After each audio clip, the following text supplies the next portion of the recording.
miljoniem gadu Zeme griežas ap Sauli, bet tikai pēdējos 2 gadsimtos uz planētas Zeme mīt ātruma cilts. Tie, kam benzīns asinīs. Šodien ātruma ciltī. Slēpotāji un motobraucēji plosās Ķekavā, kā Latvijā populārajiem cilvēkiem gājis trasē 3 gadu garumā, aplūkosim spēkratu, kurš uz Latviju mērojas ceļu no Holandes. Toties raidījuma beigās, ko Māris Neikšants darīja Alūksnē.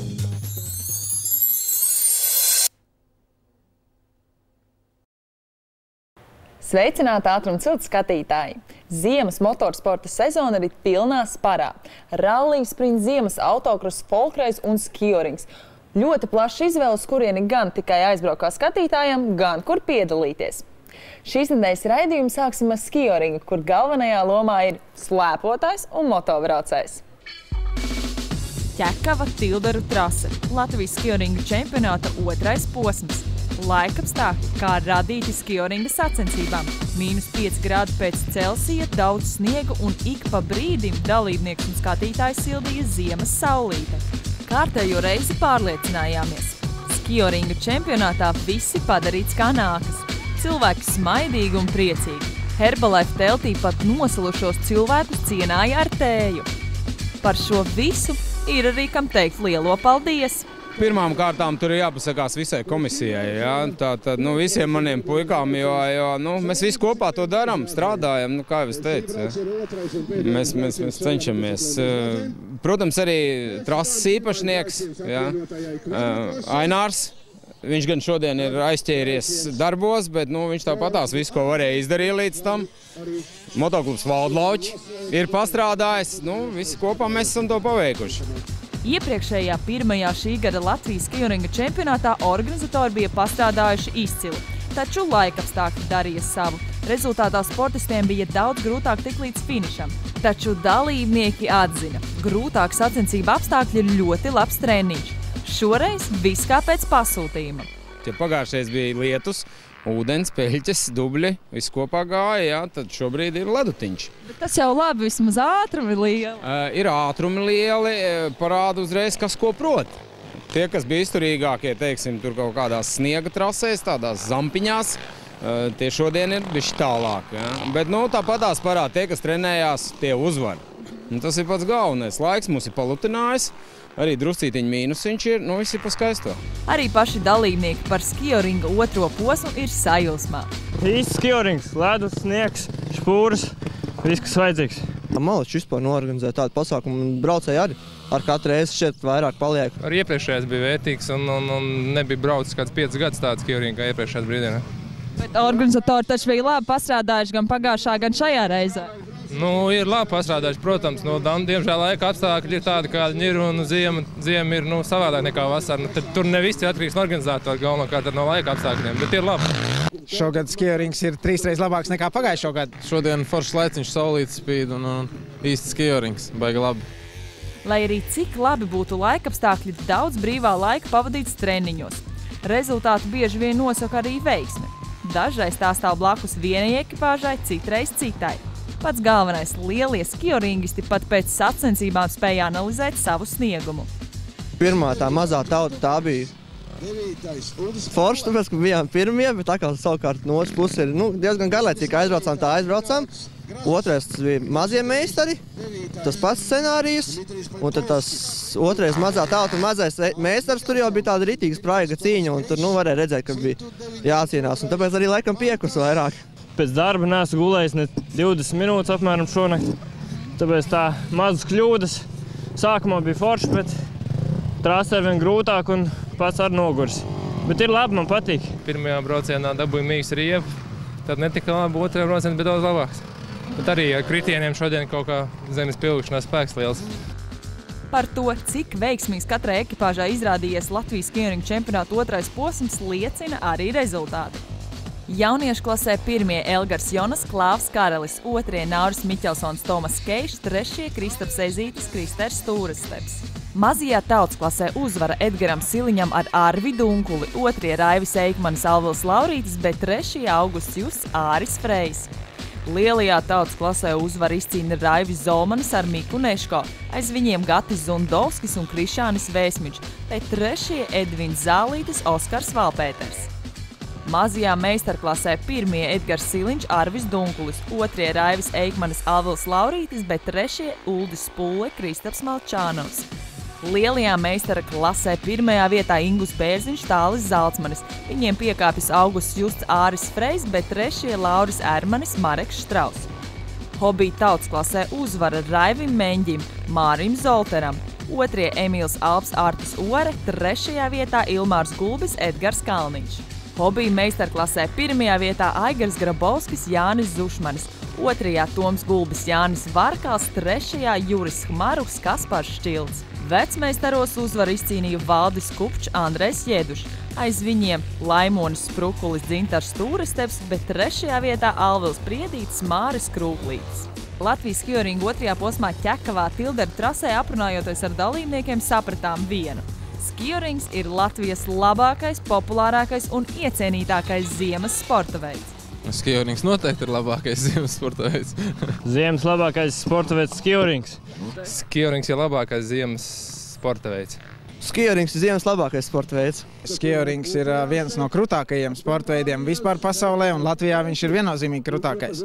Jo kārtīgi vīri brauc tikai vienīgi skioringā. Un tādi vīri, kas ir tā kā ozoli, tie ir slēpotāji. Es esmu slēpotājs. Nu, vai vēl kādā sacensībās jūs esat redzējuši tik daudz dalībnieku, skatītāju un smaidīgu seju? Ja tu vēl neesi paspējis atbraukt un klātienē noskatīties vai pat piedalīties skioringa sacensībās, beidzot ir pienācis laiks to izdarīt. Tiekamies trasē!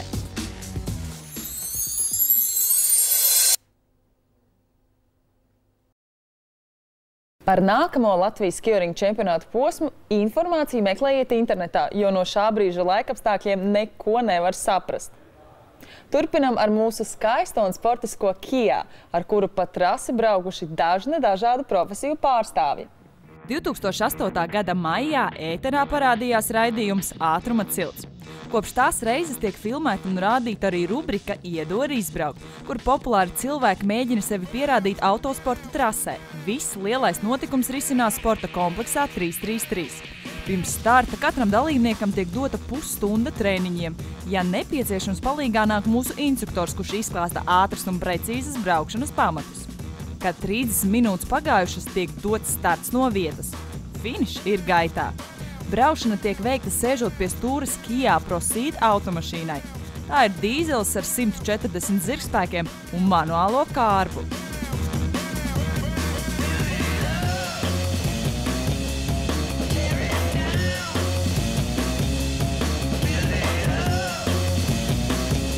Kādi tik populāri cilvēki ar mūsu mīļo Kia nav braukuši un mēģinājuši apsteigt cita apļa laiku? Viņu vidū ir komponists Kārlis Lācis, dziedātāja Linda Līna, Liena Šomasa.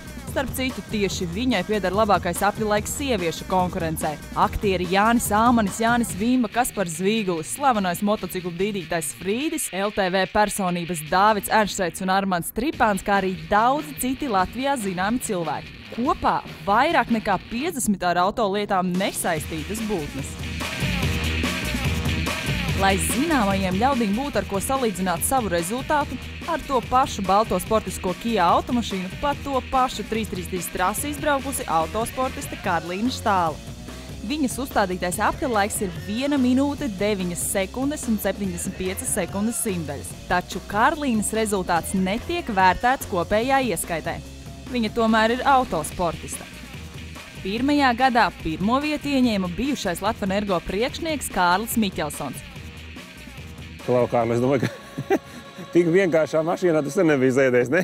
Nē, tik traki nav. Izmantojot dienas stāvokli. Nē, nav tik traki. Te ir viss, kas vajadzīgs. Te pilnīgi viss pietiek. Nu, kā tavs sniegums, kā tev izdevās izbraukt šo apli? Viena kļūda bija. Tad varētu vēl bez vienas kļūdas, ne? Jā. Viena kļūda bija, un es gribētu teikt. Par upi varbūt viņu nesauksim, bet vienā līkumā bišķi pātri iekšā, tur nevajadzēja to darīt. Kā domā, kam tu esi tuvāk? Linda Baltiņa minūte 17, jeb Karlīna Štāla minūte 09? Es gribētu cerēt, ka Karlīna ir tuvāk, bet kā ir, nezinu. tu esi tik tu, es nezinu, vai tu kādreiz savā dzīvē esi bijis tik tuvu savām cerībām, tu esi tikai pa 15 desmitdaļām, 100 daļām lēnāk. Tev ir minūte, 9,9. Tā ir tā viena kļūdiņa. Okay. Otro, visiem zināmais policists Edmunds Zivtiņš. Kā tu domā, kāds ir tavs rezultāts? Es nezinu, droši vien varētu būt. Es tā domāju, es vienmēr cenšos kaut kur, lai pa vidu būtu. Lai pa vidu būtu? Jā. Zinu, man tev jāsaka, īstenībā ir tā, ka šobrīd tev ir otrais labākais laiks. Tā? Toties trešais Māris Žigats. Kā gāja? Nu, kā tu domā, kā tev gāja? Es nekā nedomāju. Nu, ko tu gribētu apdzīt no tiem? Zigmaram Liepiņam vajadzētu sadot pa kaklu. Tas būtu labi. UFO! Bet ja zem reperiem, zem stāvā, tāda neko roka zem. Pasties, cik ir? Kas tas ir? Pasties, cik tas ir? 1,12. Tas ir, kur es esmu? Tas ir virs Zigmara un virs UFO. Tas ir pēdējo pāris mēnešu labākais rezultāts. Lienai arī esat sadevs? Jā, labi. Tas ir labi. Otrajā gadā pirmā vieta paliek nemainīga, toties otrajā ierindojas TV3 balss Guntis Krijums, Edmundu Zivtiņu nobīdot uz trešo vietu. Lai būtu Mātra Ciltī! Ir labais! Nākamajā trešajā sezonā pirmais trīnieks nemainīgs. Taču ņemot vērā, ka iedod izbraukt pilnais trešais gads noslēgsies šī gada maijā, viss vēl var mainīties.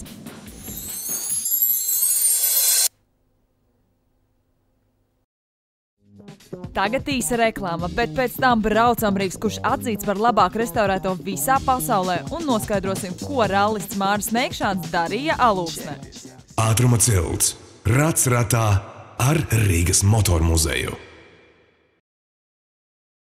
Ātruma cilts. Ar skatu nākotnē. Ar saknēm motormuzejā. Esam atpakaļ pēc īsās reklāmas pauzes un varam turpināt Ātruma cilts raidījumu. Vai jūs jau esat atnākuši un apskatījuši jauno Rīgas motormuzeja ekspozīcijas zāli? Ja nē, noteikti to izdarat. Tur ir ko redzēt. Katram no Rīgas motormuzeja atrodamajiem spēkratiem ir savs dzīves stāsts. Gluži kā mums cilvēkiem. Ir bērnība, skaistie jaunības gadi, pēc tam vecums, kurā domājam ar prātu un vecumdienas. Visi braucamrīgi piedzīvojuši priekus, bēdas un pat elli. Jums tak nepatika sarūsējušiem stāvēt grāvmalā vai kādā sūda čupā piedevām ar nolaustu motoru pārsagu, salūzušu kārdānu un pārdurtu riepu.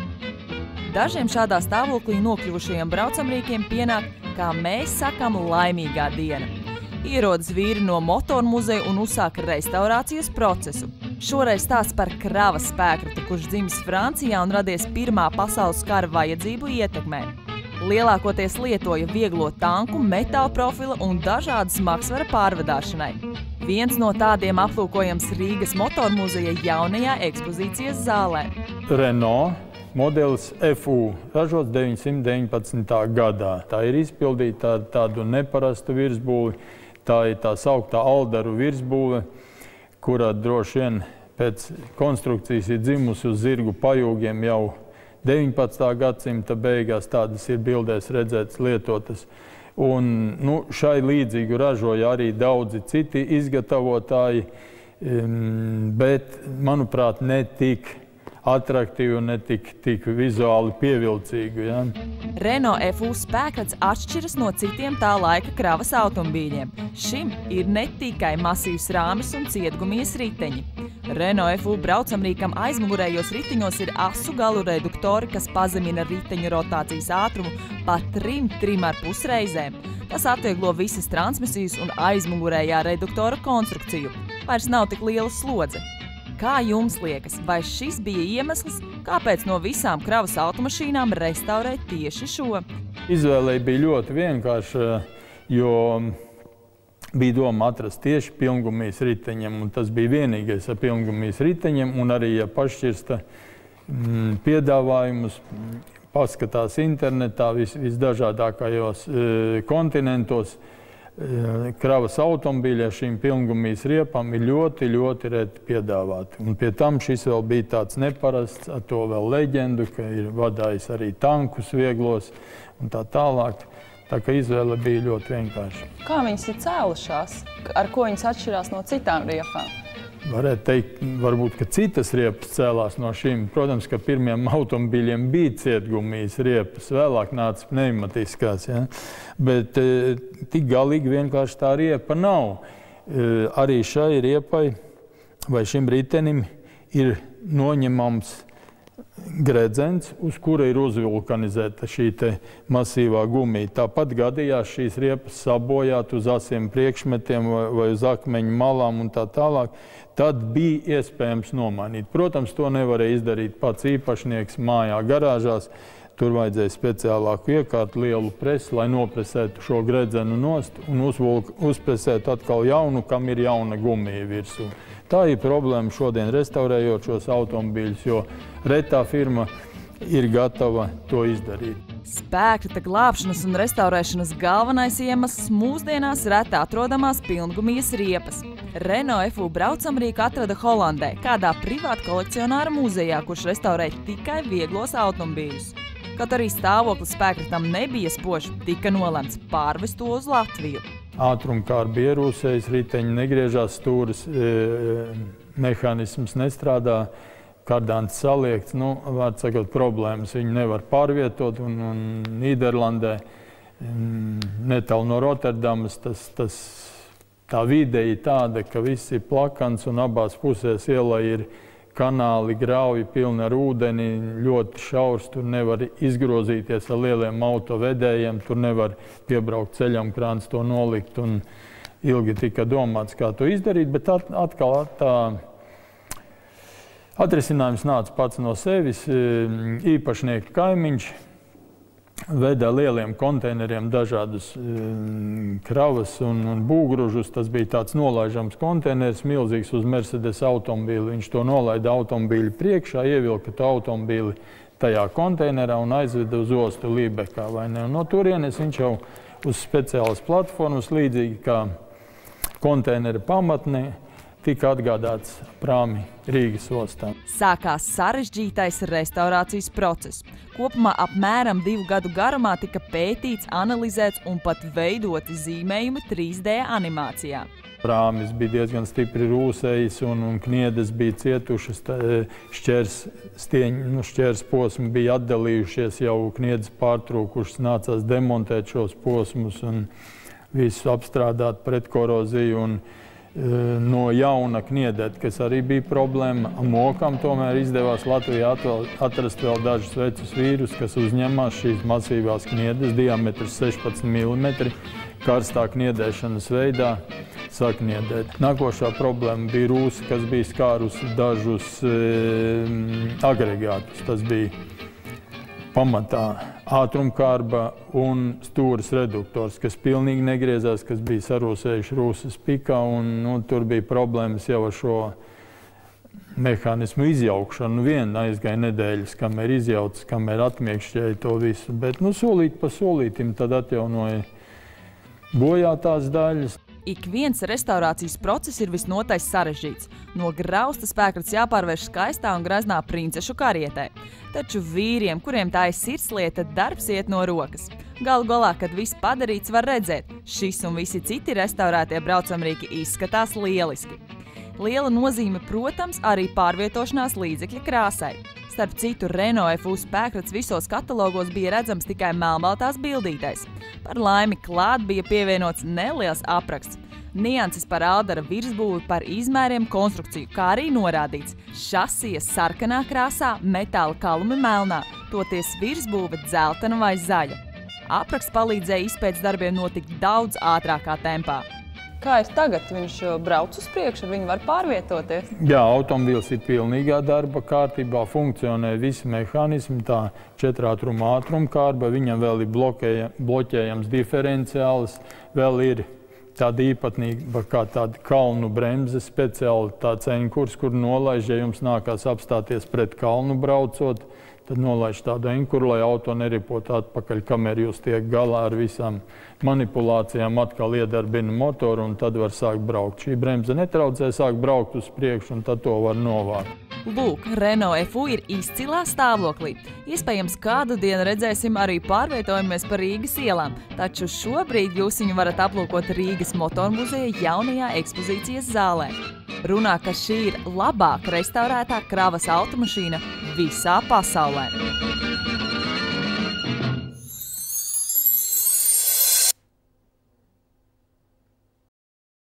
Iepriekšējā nedēļas nogalē kaimiņos notika Igaunijas rallija čempionāta posms, kurā startēja arī mūsu rallists Jānis Vorobjovs.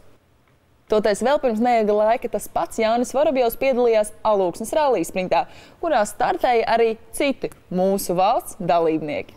Skatāmies! Pirmās ātrākās šī gada autosporta sacensības 201 km attālumā no Rīgas, Alūksnē. Tur tika dots starts pirmajam šīs ziemas rallija sprintam. Piedevām līdz šim rallija un rallija sprinta kalendārā šis posms iekļauts nebija. Rallija sprintā Alūksne 2011 uz starta stājās 27 ekipāžas 5 dažādās klasēs. Kopā 4 ātrumposmi, no kuriem pirmie 2 tika braukti 2 reizes. Lielākā intriga 4 VD Open klasē. Pretendenti uz uzvaru – Mārtiņa Sviļa, Māra Neikšāna un Jāņa Vorobjova ekipāžas. Kāpēc atkal rallija sprints?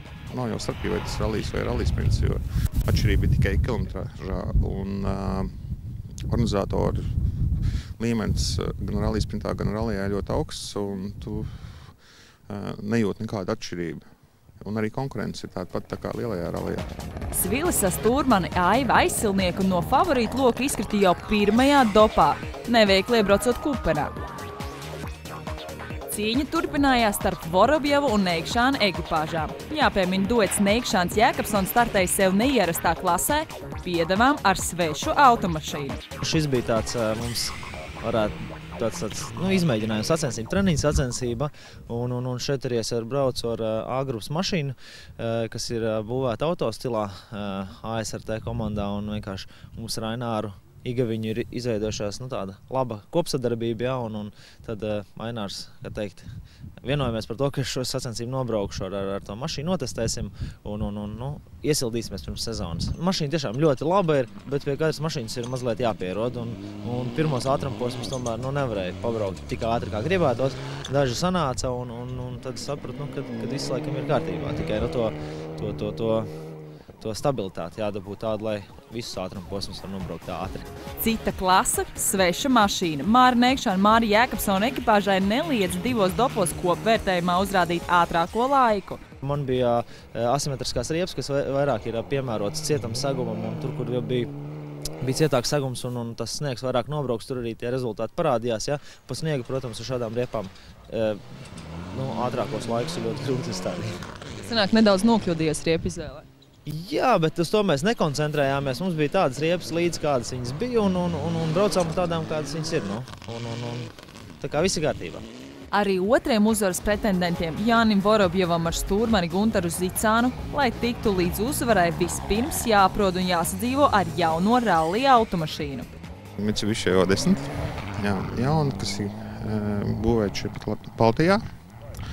Un cik es noprotu, ka mēs Baltijā esam iemācījušos mašīnas būvēt tikpat labi kā Somi. Un automobīls ir gan konkurentspējīgs un vieglāks. Tas pats galvenais. Kā tu ar viņu sadzīvoji? Lieliski. Rezultāti runā paši par sevi. Tieši tā.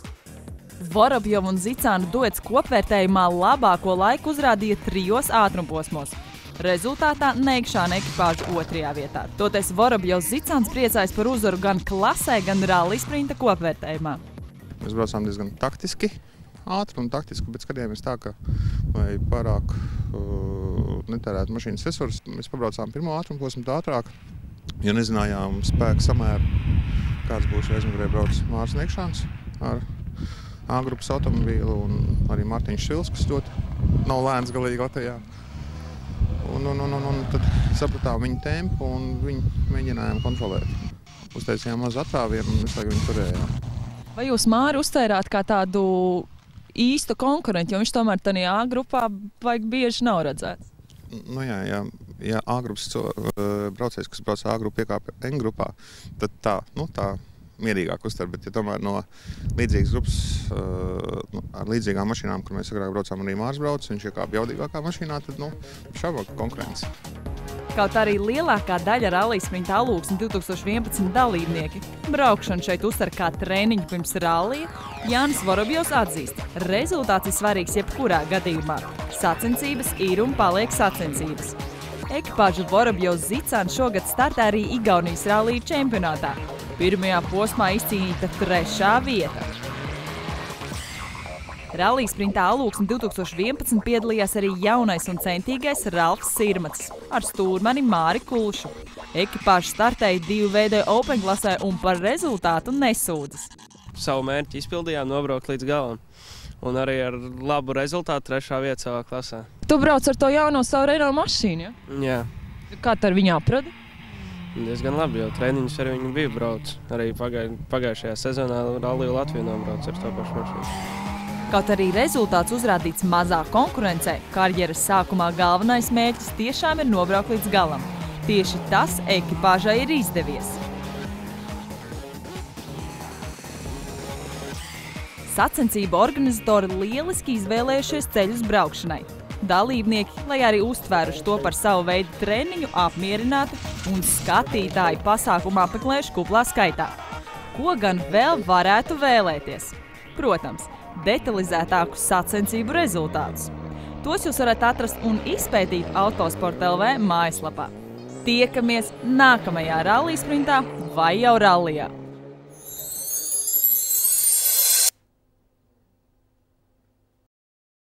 Tas šoreiz arī viss. Tiekamies jau nākamā trešdien šajā pašā laikā un šajā pašā vietā, vai arī ātruma cilts kartiņhallē Mežciemā. Starp citu, neaizmirstiet sekot līdzi informācijai par gaidāmajām sacensībām. Jūs taču negribat palaist garām.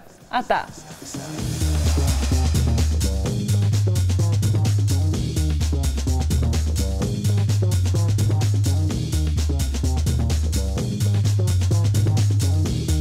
Ātruma cilts ar skatu nākotnē, ar saknēm motormuzejā.